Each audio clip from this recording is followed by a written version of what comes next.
satu kalimat yang keren banget adalah COVID bukan aib. Wah, itu keren banget ya. Karena tanggal 27 Juni istri saya dinyatakan positif COVID.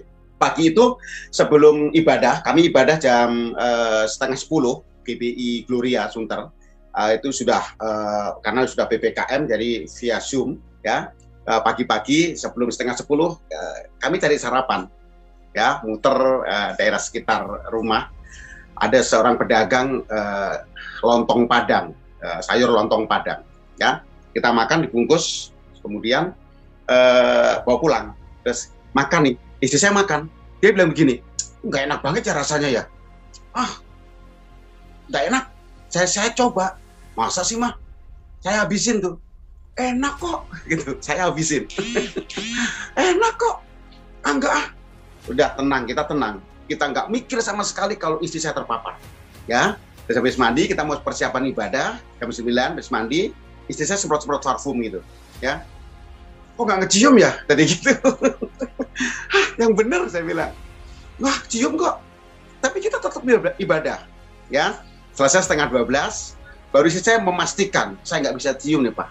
Ya udah, kita langsung swab antigen. Ya, swab antigen karena ngantri banget hari itu. Jam 12:30, 3:30 baru dapat hasilnya. Ya, waktu dipanggil, Pak Hari, saya jalan nih. Saya terima 2 amplop. Ini Pak Hari, ya. Ini istrinya. Istrinya perlu PCR Pak. Karena apa Dok? Positif. Wah, waktu dibilang positif agak sedikit kaget gitu ya. Terus saya ngomong sama istri saya peluk dia. Tenang Mah, ini bukan aib. Artinya apa Pak? Saya positif.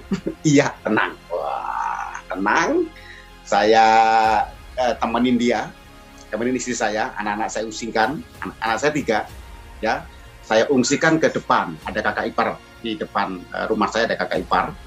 Udah nak, anak saya yang paling kecil nangis, Mama nggak boleh positif, Mama harus negatif. Tenang nak, tenang sayang, tenang. Ini bukan aib, ini bukan penyakit yang mematikan, ya. Tenang nak. Ya akhirnya saya temanin. Kalau Pak Yopi tadi kan ambil resiko, saya nggak ambil resiko Pak, tapi saya menemani istri saya. Tuh, Bapak ambil resiko sih, jadi kena resiko. Saya bilang sama Tuhan, saya temenin istri saya Tuhan, ya, karena kasihan kalau nggak disupport, ya. Wah, saya bener-bener ya, sayang saya sama istri saya tambah lagi hari itu. Mah, mau makan apa aja bilang ya, Maya. Mau makan apa aja bilang. Papa masak enggak, pesen. Pesen, ya. Akhirnya dia mau minta ini, minta itu, walaupun nggak ngerasa makanan, saya kasih semangat. Cara makan gini loh, Mah. Tuh, gini, sendoknya masukin ke mulut. Ayo, wah semangat. Ya, langsung mulai itu. Jangan dulu sampai dulu luar kasih kemana. Menyala. Apa itu? Nanti kok kemana sih? Gue bisa mau duduk standby dulu. Oh ya, oke. Dan akhirnya yang bocor. Akhirnya hari keempat, ya setelah tanggal 27 hari keempat, penciuman istri saya normal. Makan normal. Karena apa? Karena saya terus memberi semangat. Kami sudah divaksin, dua-duanya sudah divaksin, ya. Saya sudah divaksin 2 kali, istri saya juga sudah. Dan setiap malam saya hilangkan semua berita-berita tentang COVID. Saya buang jauh-jauh berita tentang COVID, ya. Terus saya coba browsing berita-berita yang kenapa sih orang yang sudah vaksin kok kena. Saya dapat satu artikel yang menyatakan gini, orang yang sudah divaksin masih bisa kena terpapar, tapi yang pertama virusnya dikit, ya, virusnya sedikit. Yang kedua gejalanya ringan, dan yang ketiga ini yang keren banget. Yang ketiga tidak menularkan. Dan terbukti 8 hari saya temanin istri saya, ya. Saya ngobrol dekat, tetap pakai masker ya, ngobrol dekat, segala macam, dan puji Tuhan, sampai hari ini saya tetap sehat. Karena apa? Yang benar-benar yang menakutkan itu bukan COVID-nya, tapi apa? Roh ketakutan. Ini yang berbahaya. Ya, bukan COVID-nya. COVID itu adalah sebuah nama, tapi Yesus nama di atas segala nama. Ya, yang menakutkan itu justru ketakutan, kepanikan, kecemasan, dan berita-berita hoax. Nah, saya tenang, anak-anak saya juga puji Tuhan tiga-tiganya tidak terpapar. Tidak terpapar. Wah, yang jadi masalah ketika istri saya ketahuan positif, tetangga-tetangga mulai tutup pintu. Wah, takut. Saya jalan aja, mereka langsung minggir. Ya, mereka langsung minggir. Mereka tidak mau menyapa saya. Saya bilang, ada apa dengan saya? Anak-anaknya ditarik. Jadi setelah selesai semuanya, baru puji Tuhan. Ya, jadi kenapa orang-orang bisa terpapar, dan salah satu ciri atau orang yang terpapar itu lidahnya tidak bisa merasa tawar. Nah, hari ini dengar baik. Amsal pasal 24. Amsal 24 ayat yang ke-10. Ayo sama-sama baca. Ya, tetap di mute ya. Amsal pasal 24. Ya. Ini nih penyebabnya nih. Kenapa seringkali kita ini, iman kita terpapar, ya. Amsal 24 ayat 10. Oke, ya. Dengar firman Tuhan sambil ikuti baca, tetap di mute ya, semua mic-nya di mute. Oke, 2, 3. Jika engkau tawar hati pada masa kesesakan, kecillah kekuatanmu. Jika engkau tawar hati pada masa kesesakan, kecillah kekuatanmu. Nah, kalau boleh saya katakan ini masa-masa kesesakan, ya. Kalau engkau setuju dengan apa yang saya katakan bahwa masa-masa ini adalah masa-masa kesesakan, kalau engkau tawar hati, maka kecillah kekuatan. Kata engkau diganti saya. Coba, kata engkau diganti saya. 2, 3. Jika saya tawar hati pada masa kesesakan, kecillah kekuatan saya. Jadi hari-hari ini, kalau boleh orang katakan ini masa-masa kesesakan, jangan tawar hati. Orang yang tawar hati itu orang yang tidak bisa merasakan keadaan di sekitar. Ya.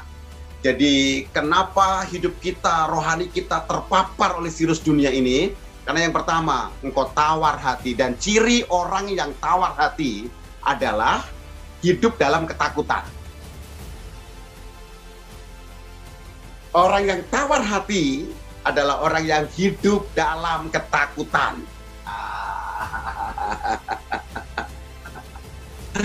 Jadi dia udah ketakutan aja udah. Itu orang yang tawar hati. Mau keluar takut, ya. Terus pegang apa itu handle pintu, takut karena nanti bekas orang, ya. Bekas orang pegang mungkin, ya. Dengar Bapak Ibu yang dikasih Tuhan, virus corona ini tidak bisa hidup di benda-benda mati, ya. Makanya kadang-kadang percuma itu orang-orang semprot-semprot pakai air itu, pakai mobil semprot-semprot itu. Wah, orang kena matahari aja virusnya mati, ya. Ada kadang-kadang orang buka pintu supermarket pakai sikut, ya. Kalau enggak pakai punggung. Karena apa? Engkau hidup dalam ketakutan. Ini yang berbahaya, Bapak Ibu, ya. Ingat seorang nabi di Perjanjian Lama, ketika kemarin dia bisa mengalahkan 450 nabi Baal.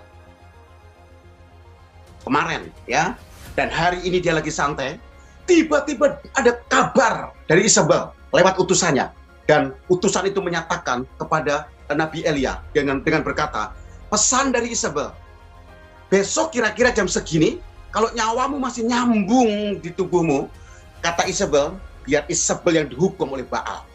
Dengar kalimat itu, apa yang Elia alami, hatinya tawar. Padahal ya maaf ya Bapak Ibu ya, Isabel tuh hanya ngancam. Dia tidak sungguh-sungguh ingin membunuh Elia karena dia takut. Kenapa? Ini hamba Tuhan nih Elia nih, nabi nih. Dia hanya ngancam, ya, hanya gertak sambal.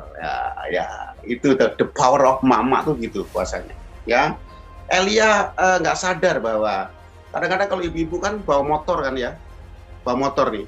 Kalau sen kanan, belok kemana? Belok ke kiri. Saya kalau lagi naik mobil, di depan ada emak-emak, ada ibu-ibu bawa motor. Wah, udah hati-hati aja. Saya nggak mau nyalip. Kenapa? Karena ibu itu naik motor. Kalau dia mau belok mana, yang tahu cuma dua. Ibu itu dan Tuhan.